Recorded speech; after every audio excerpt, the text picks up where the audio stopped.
I am Dan Robbins. I'm the principal here at EC3. In the back, Miss Christy Wright is our guidance counselor here.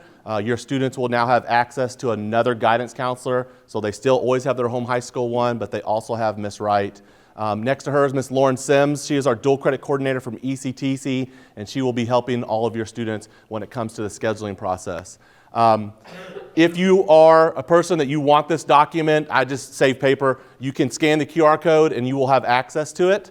One of the biggest things that we'll want, there are remind groups for all three, and this thing's going to go to sleep. There are, for all three, we ask that you and your student both join your respective remind groups for your schools. We're trying something a little different with our remind groups, so maybe you won't get as many messages when it doesn't pertain to your school or to your child moving forward. So yesterday was ACT, right? So we know that all your students did that, and so in the next couple of weeks, you're going to be waiting for those scores, and as soon as you get those scores, you will know right off the bat whether you will get in or you will not get in, okay? And I want you to understand is, it's just not this test that determines it all. It's just probably the first time for your students. We know that there are some kids that have taken the ACT, and we have started to extend acceptance out, but this will probably be our big group off of this March ACT. And I will send out a way to upload those scores. Please do not email me the scores. My email, I get 500 emails a day, so it's just rather difficult for those to go in there for me then to go back and process them when I have time. So there will be an upload link where we will ask that your student upload their scores. And it's really simple. They just take a picture from the desktop or maybe even a screenshot from their phone where they have logged into their ACT.org account, and it'll have their name on it, and then we'll be able to see their scores, and you can just upload those, okay? But it has to have their name for us to verify them. That's the easiest. I will always get the scores from the home high schools, but you're talking about me trying to comb through 400 from each of the schools to try to find your student. It's just easier. You know, this, again, take responsibility. You wanted this program, send me your scores, and we'll get you accepted. Once you are accepted, the process will happen very quick, and I will need to make sure that every student applies to be a dual credit student at ECTC for the fall of 2023. Okay, it is very important that they choose the correct semester for enrollment. If they choose the wrong one, then we have to get Ms. Sims involved, and it just takes longer. So 2023 fall, do not apply now. Wait until you receive an acceptance email from me. And again, as soon as those scores come out, I'll start sending them, okay? We will take care, because once you get accepted, ECTC will say, hey, now send us your transcripts. Now send us your ACTs. They're going to ask for all that. Just disregard that. We will take care of it for you. Okay, we will send all of those things. I send just a mass file to Ms. Sims to take care of everybody. So there's nothing for you to do. The application for ECTC is free. All right, it is the one college application that you will get, and it is free. So do not worry about that. Like I said, the remind groups are very important. We send out a lot of information to you parents. We know that as your child has gotten older, you probably have not received as much information. And it's just kind of par with the course. Just wait till they get into college and you won't know anything that's going on. But we're going to try to keep you informed. We want this school year for your child as a senior, as a college freshman, to be easy for both you and the student. We call it college with our hand on your shoulder. So we're going to kind of walk them along this process, and we're going to help them along the way. You don't become less involved. You're just going to have to ask the right questions. How many of you are used to looking at Infinite Campus for grades right now? Yeah, not anymore.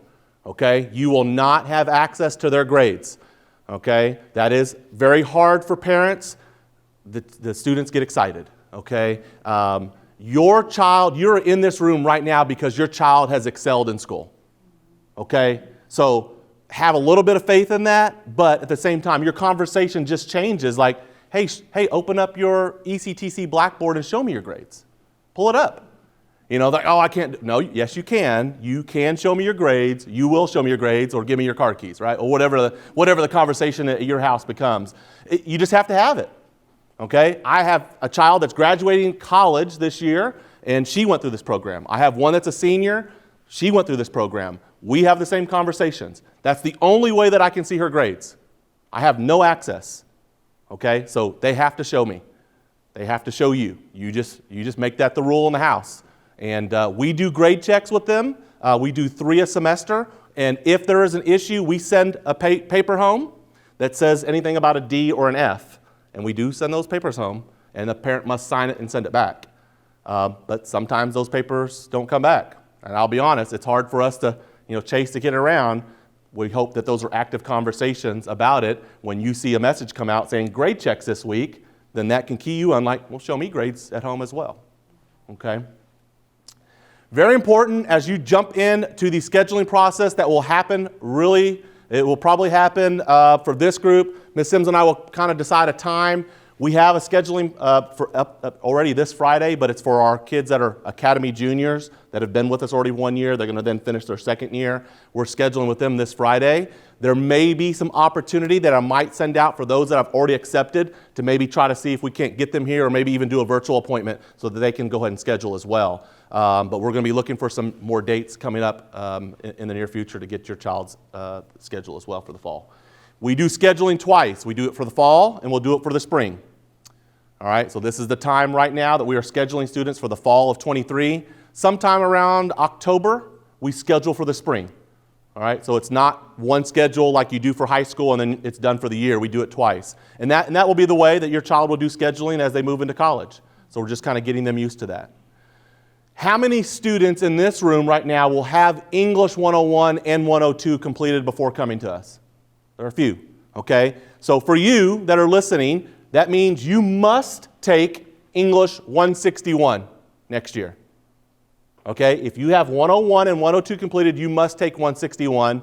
That class must be taken here at EC3. We have a dual credit instructor, and we teach that on Mondays and Wednesdays or Tuesdays and Thursdays. There's a time slot, but you'll take 161. Anybody in this group will have college algebra completed? Math 150? Nobody? Anybody? Okay. Well, that will be your math course. Everybody in here will take college algebra math 150. Okay? If you had not taken English 101 or 102, then you will take those next year. One in the fall, the other in the spring. 161 will not be required for you. Okay? All of that is tied to the state of Kentucky that every student must take English and math every school year. For us, we're trying to knock out your first 2 semesters of English or potentially that third going into this program, and then we have to have a math class. You can take more. If you're math, and you're like, I'm going to need a bunch of math based on what degree I think I might seek, you could take 150 in the fall and then jump into either Math 155, which is trigonometry, or Stats 220, okay, as your other math. You're going to find out there's a lot of degree programs that require statistics. If you ask me, statistics is easier than trig. That's me, but you probably ask some of our kids. Ask some of your friends that are in our program now that are also taking, they'll tell you. Okay? Any questions over that first requirement of English and math as it pertains to everybody coming in as a first year? Yes? If they'll have finished English 101 and 102, they'll go into 161. Do they need a next spring semester? They do not. They just have to have at least one English. And they can choose to do that, whether they want to take that in the fall or the spring.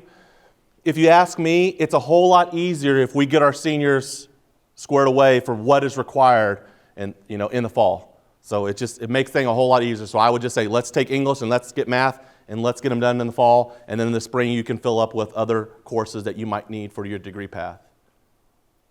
Okay? Now, when it comes to our schedule, this is where things get a little tricky for people. Everyone will start with Hardin County schools. And I didn't even put this date on, I apologize. Ms. Wright, do you know? You don't know, you're going to retire on me. When's the first day of school next year? Is it like August 7th or 8th? Yeah, so it's somewhere around there. That is the first day of school. Everyone must report on the first day of Hardin County schools. You will go to your home high school, just as you've done for the past 11 years. You will show up. They will do a first day head count, put everybody in homeroom, count you, everyone's here. That basically starts your enrollment for the school year, and we have to have that. After that happens, they're going to release you then to drive over here to EC3, and then we will do kind of an orientation with you all that day. And you typically keep your students until about lunchtime on their very first day of school. And then we say, see ya, come back on August 14th. It's different, right? Some of it is the perks and pluses of why maybe your child is wanting to do this, but their schedule changes drastically. They will then follow the ECTC calendar for their school year. Okay? Now, we have both 16-week courses and 8-week courses. Everybody's been to college. Everyone's probably used to 16-week. That's what I went on. I'm sure several of you, 16 weeks. That's the way it is. Well, ECTC started a couple of years ago with this 8-week scenario where you could potentially take a couple of classes on this 8 weeks, they would finish, and then start a new set of 8-week courses. It's been successful in a lot of different subject areas.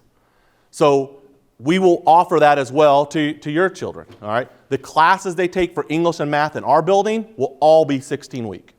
We keep traditional 16-week here at EC3. So you throw out the idea of trimesters, and now you just think about fall and spring semester, okay? The fall semester is August 14th to December 10th. There are 2 8-week sessions that are mixed in there. In between the 8-week is fall break. Starting next year, Hardin County Schools and ECTC are on the same fall break. So, if you as a family like to take trips, there's your time to take a trip. Okay? Because in spring, it's very difficult. And you'll see that when you look at that calendar.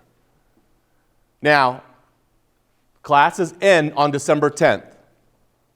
For the general purposes, your student will then be done. Now, we do have our seniors come back in, and I think I have it later on the slide. I'll talk about work ethic certification.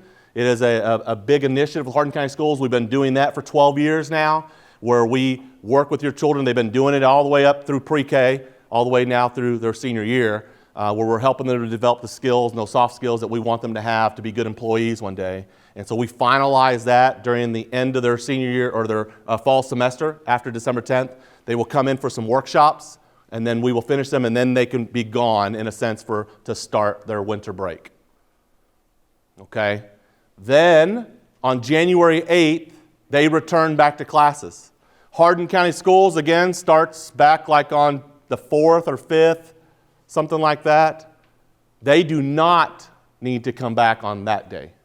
They would just start classes on January 8th. Now, the spring semester, 16-week, January 8th to May 5th. Those 2-week sessions are in there. Then this is where it gets tricky.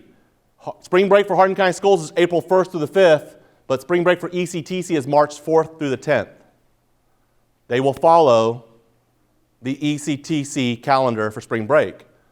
And as I mentioned, it is nice if let's say they got their English and math, that maybe they were in English 161 and their math, they got that completed in the fall, then they don't have a confusing schedule here at EC3.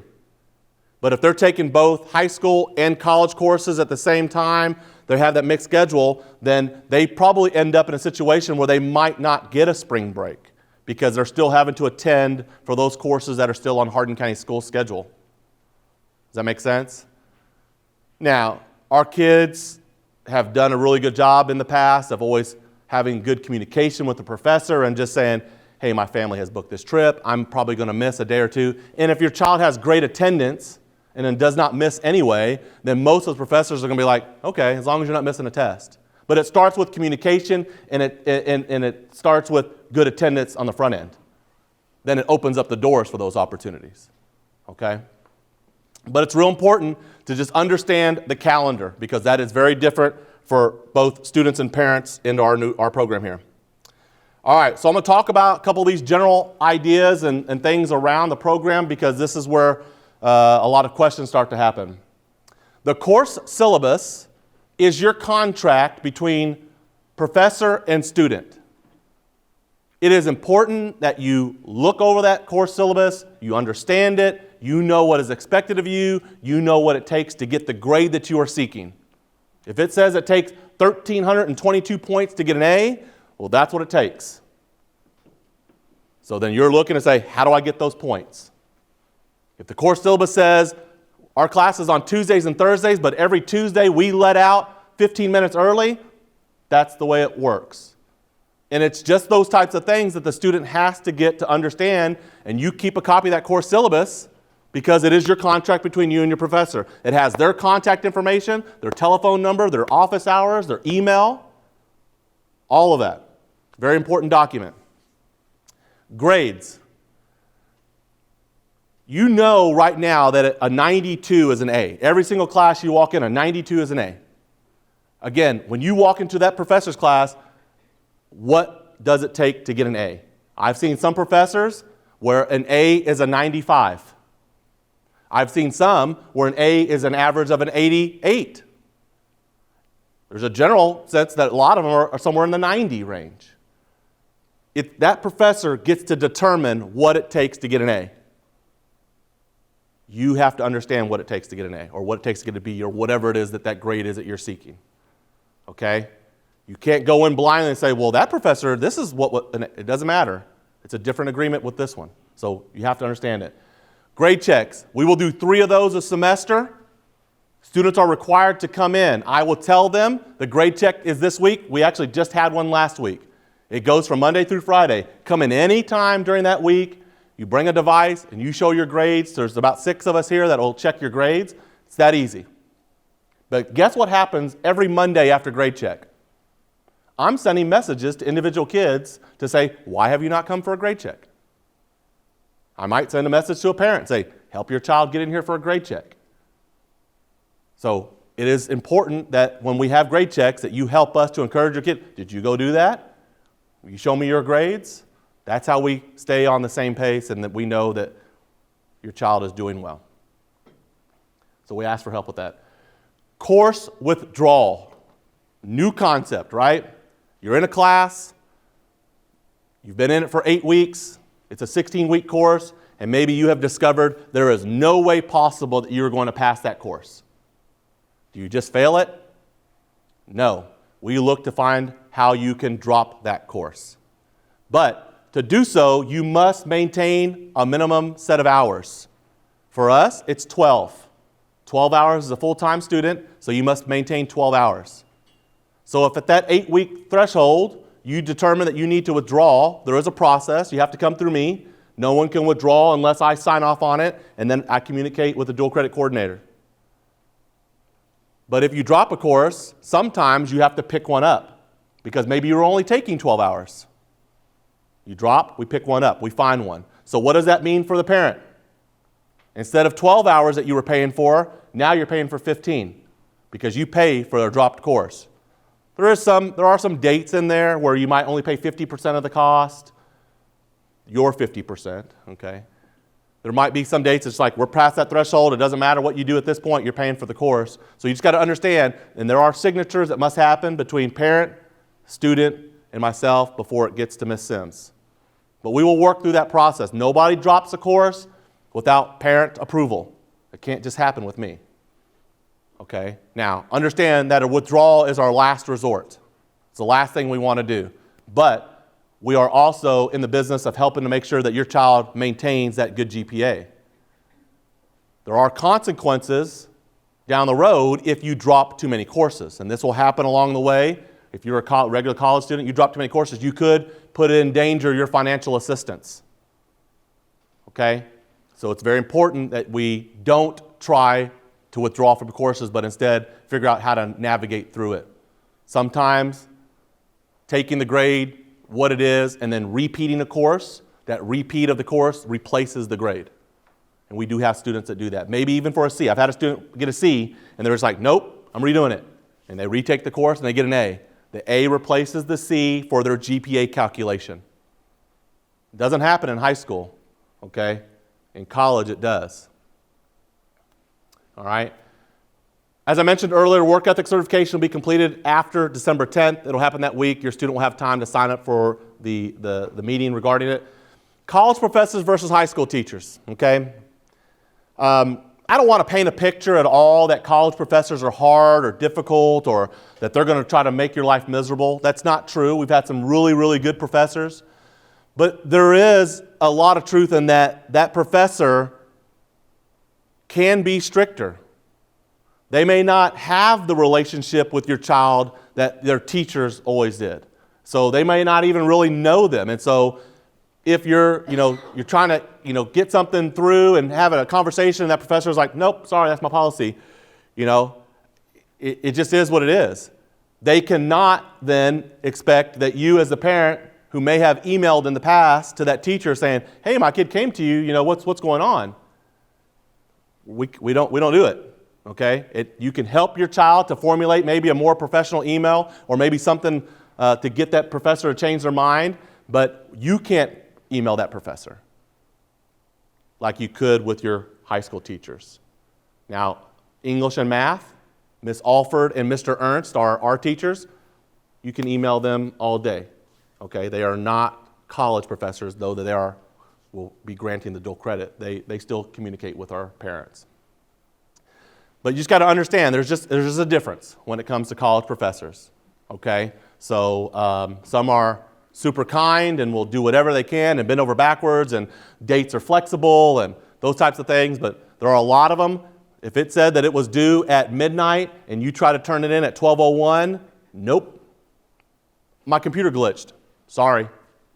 You should have turned it in at 11, okay? And that's not necessarily like them just being harsh. It's just they have a policy. And they're going to stick to it, okay? Grades. I kind of talked about that a little bit. One thing I want to talk about in regards to grades is what we post on the transcript for your student and how it relates to their grade in the class. The college reports to us alphabetic grades, A, B, C, D, or an E, which is actually for a failure. When we get that grade, we take it and we put it in Infinite Campus because it has to go on the high school transcript. The grade your student gets, A, B, C, or D, we plug it in the transcript. Our high school transcript requires that we put a numeric value to it. We give your student the benefit of the doubt and we give them the highest numeric value. It's a Hardin County Schools policy for all dual credit, not just in this program. So if you get an A, and you're a student, you're like, I barely got an A. I got the 90%, I got an A, I got it. And they post an A, on your transcript, we will post a 100%. That helps in calculations when students are like, where do I rank? So students that take dual credit, they get hundreds because of their A, and a student that does not take dual credit and gets 92s, 93s, you're going to rank higher than them. And I know there's some people that they care a whole lot about rankings, okay? Just understand that that's how a B, you get the highest B. You get a 91% on your transcript for a B. And it just goes with that with the grades, okay? Textbooks. As we're going to talk about later, this program does have a financial obligation to it. But textbooks, we have tried our best to reduce that as much as possible. If your child requires a physical textbook, we will get that for them. They are responsible for it. They turn it back in just as they would for any class that they have in high school. If they damage it, they lose it, something happens, they have to pay for it. If they take a course, we buy a textbook, they drop a course, they pay for the textbook. Okay? Our district is we're going to pay for the textbook, but if you decide to drop in a course or you receive a D or an F, you will pay for the textbook. Now, a lot of the colleges, as you can imagine, have moved towards digital content. It's just easier for the professors. They have access in Blackboard, and when I say Blackboard, that's their learning management software. They get a digital textbook. We cannot purchase digital textbooks. Our district cannot recover that digital textbook. It's a one and done in its use and it's gone. So there is a digital content fee that will appear on your student's bill. And those prices vary. I've seen them at $40 or $50, and I've seen them as much as $80 or $90. That's just on your student's bill that you will be responsible for. Okay? But if it's a physical textbook, we pay for it. Technology. We will continue to give students access to Chromebooks and laptops, just as all they've been doing now in Hardin County Schools. We are dedicated to the one-to-one initiative. So you do not need to purchase your child a Chromebook or a laptop to do this program. If students, you can finagle your way to get one, great, okay? talk your parents into it, that's fine. But we will give you one to use, or we can have one issued from your home high school, whichever you prefer. All right? But it will be needed for this program that you have something. The tuition costs, probably the biggest area that everybody is concerned about. The cost of tuition at ECTC, unless it's changed, Ms. Sims, I know it's currently like $184 a credit hour. Some 182. Okay, so it's actually a little typo there. So $182 per credit hour is what a student will pay if, as a regular student at ECTC. State has granted that every student in high school that takes dual credit, you only pay 50% of that tuition rate. So it's not 92. I apologize. It's 91 currently, but obviously that can always change from year to year. So you will pay $91 per credit hour. So if you just do some quick math and you start thinking, well, you said 12 hours a semester, multiply that out, then add any potential digital content fees, that's what you will be required to pay per semester. When do you have to pay? Well, Ms. Sims and her team, they work, they work really hard to do all of this, but they have to go in and hand touch every student, and they have to reduce their tuition to the 50% rate.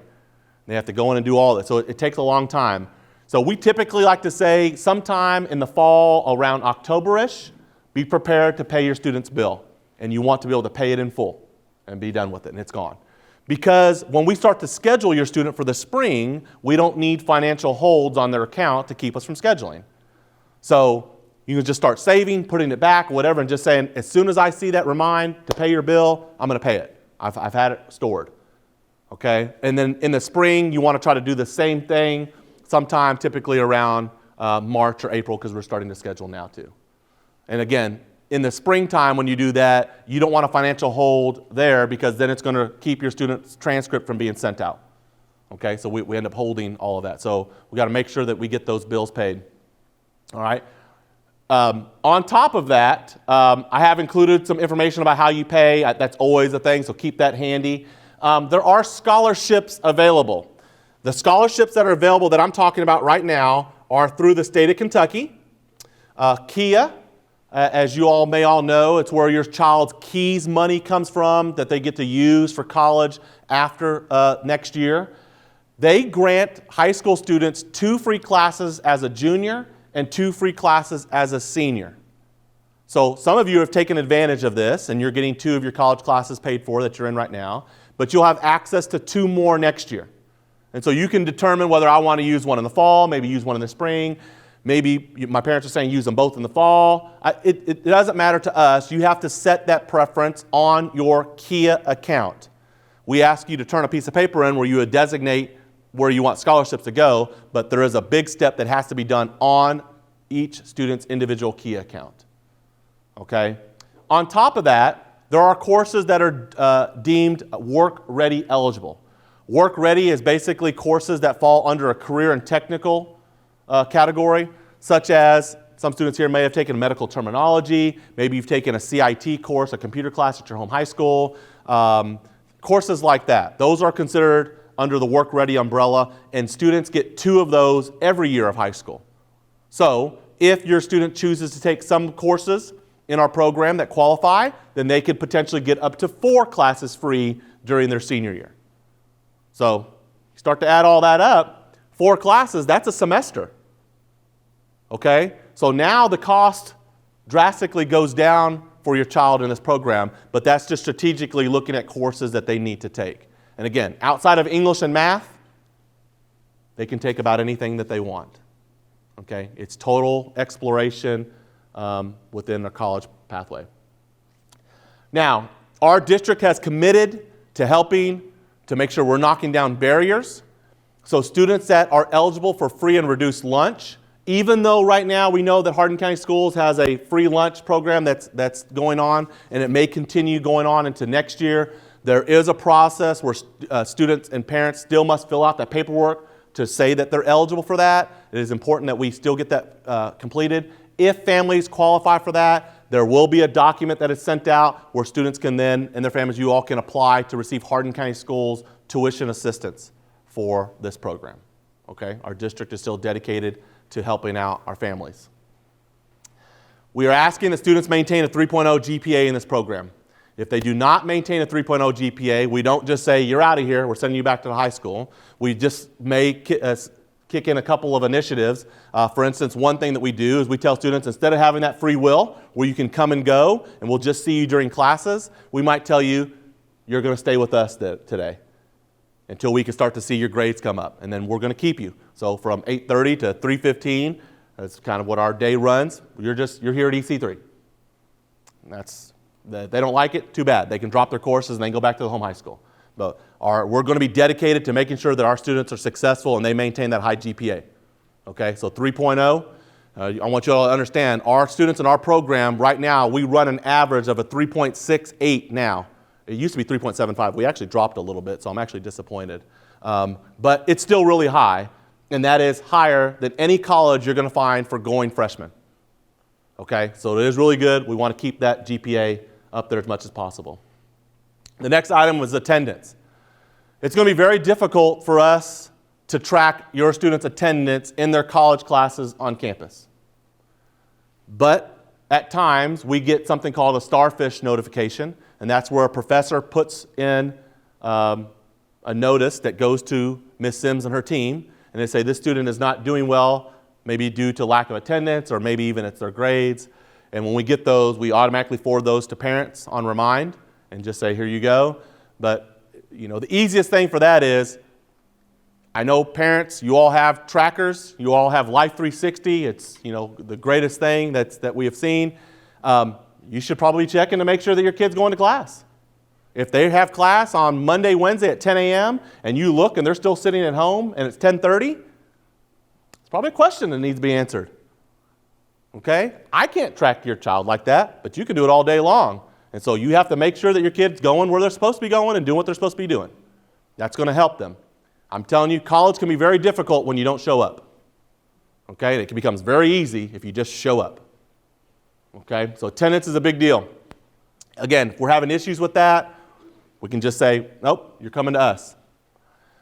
The last one I want to make sure I talk about here on the bottom of this page here is in regard to FERPA.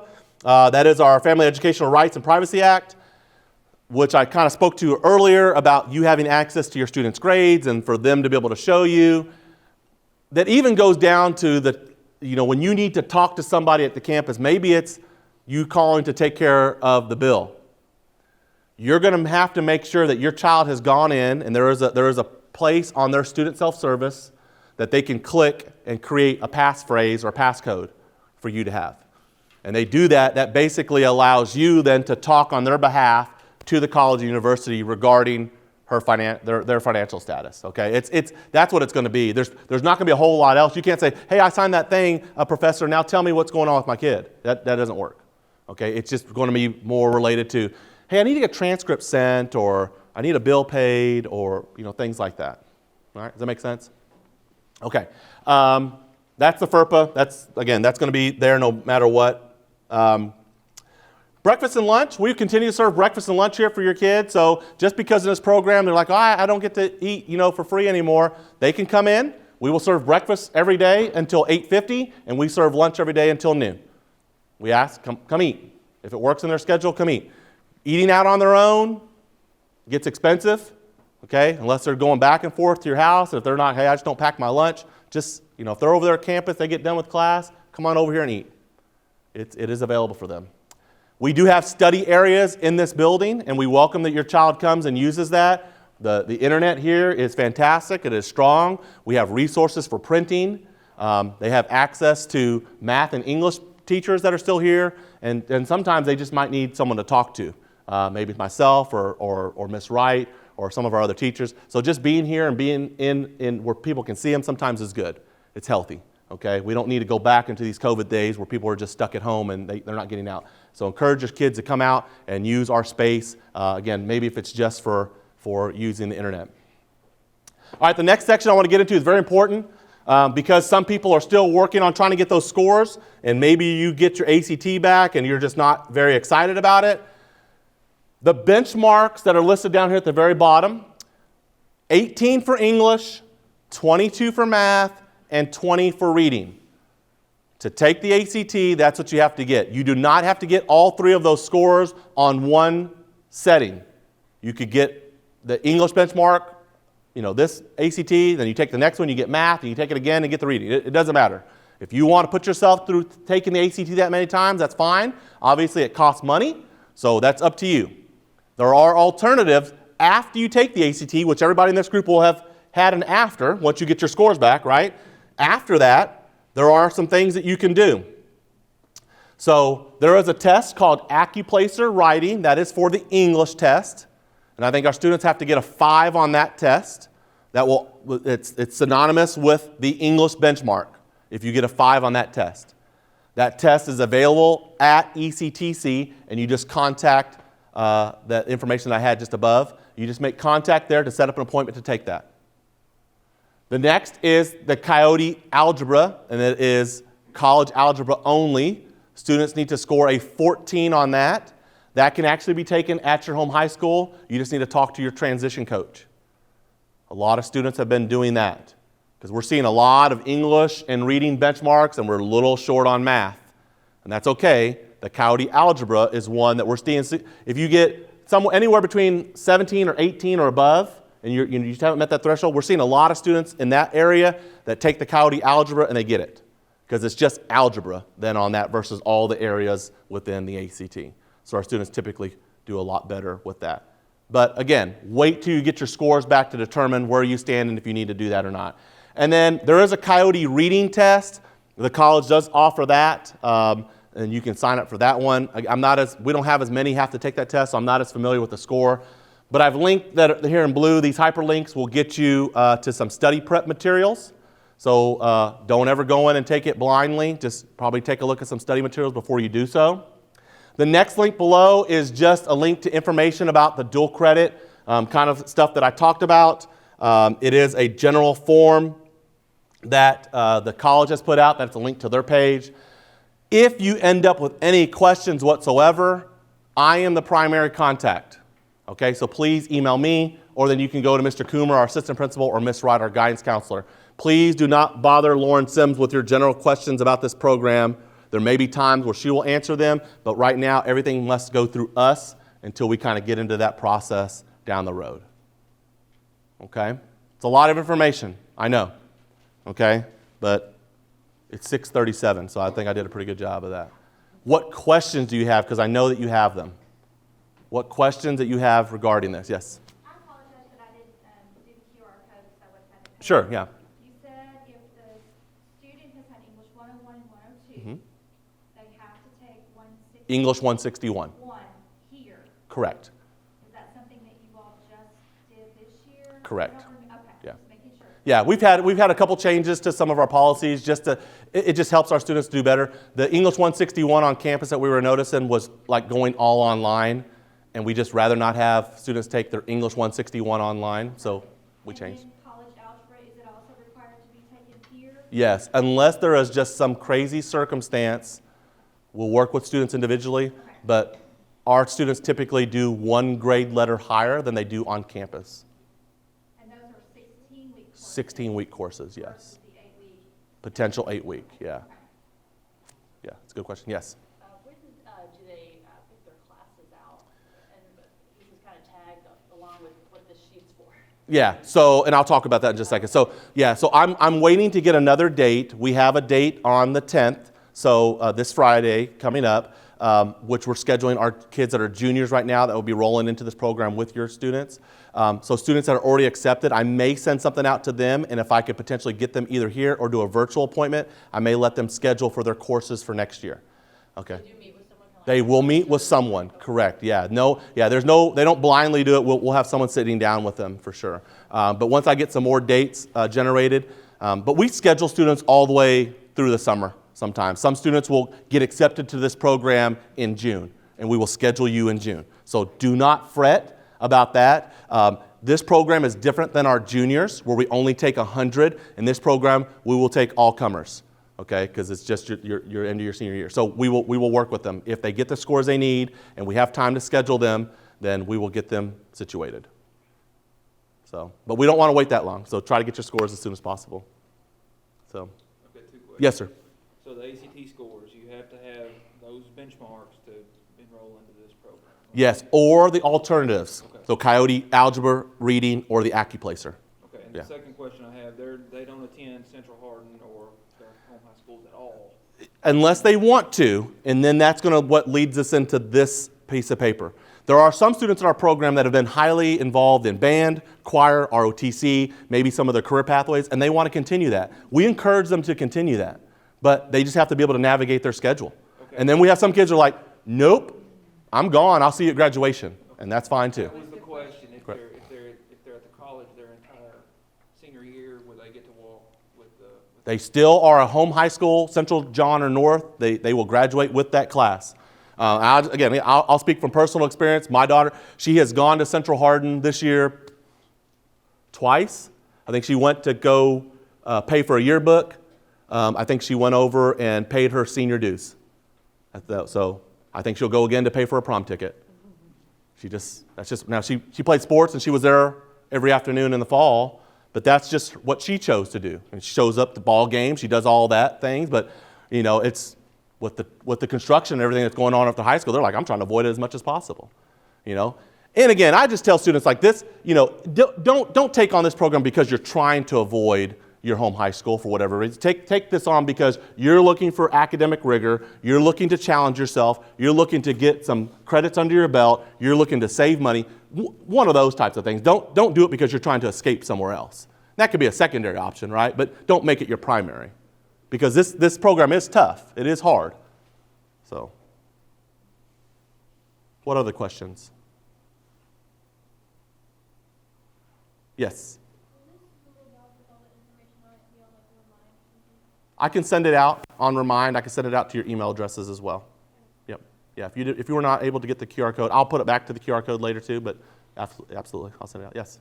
Typical schedule, they're generally taking 4 classes, either Monday, Wednesday, Friday for an hour each, or Tuesday, Thursday, hour and a half. Yeah. So, the college works Monday, Wednesday, or Tuesday, Thursday on most classes, and they're like 9 to 10:15, 10:30, 11:45, typically an hour and 15 minutes for a 3-credit hour course. Now, if it's 8 weeks and it's Monday, Wednesday, it might be then 8 to 11:45. So you still get the same amount of time, but because it's 8 weeks, you increase your time. So when we start doing scheduling with them and we're working with them, that's where they have to learn to navigate how many courses they're going to take during an 8-week session versus a 16-week session and so on. So it's about balance. I tell students, if you're an athlete, you probably want to make sure that you don't overload yourself during your season. So you got to take at least 12, but don't overload yourself. The 8 weeks does lend itself to maybe taking maybe 1 or 2 courses this 8 weeks and maybe 3. So you can do some of those types of things as well. There are some really nice things about the 8-week, but you're just taking a 16-week course and you're jamming it in half and you're saying, here we go. So you got to be prepared for that too.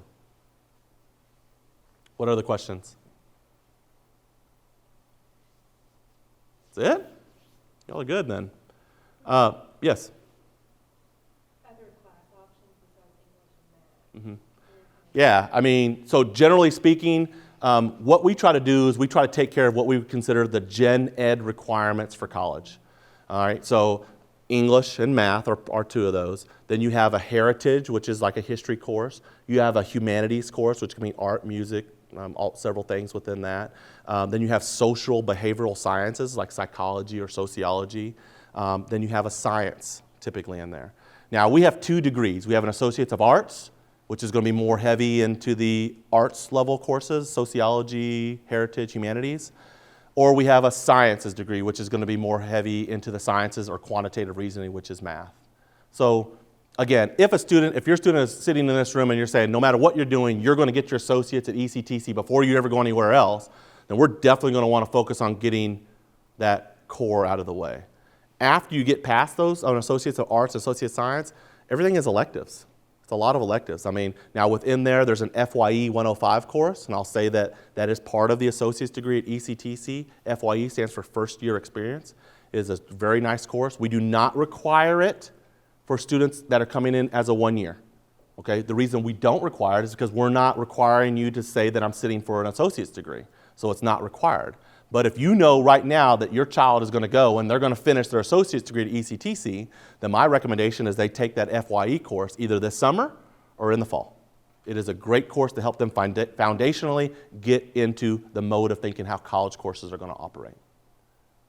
There's another course that's in there. It's called CIT 105. There's a digital literacy component that every student must have for their associate's degree. Any students in here take digital literacy at their home high school and get dual credit? Yeah, so there were several that offered it as dual credit in their high school, and you may have already got it. But if not, again, to get your associates, it is part of what you need to complete.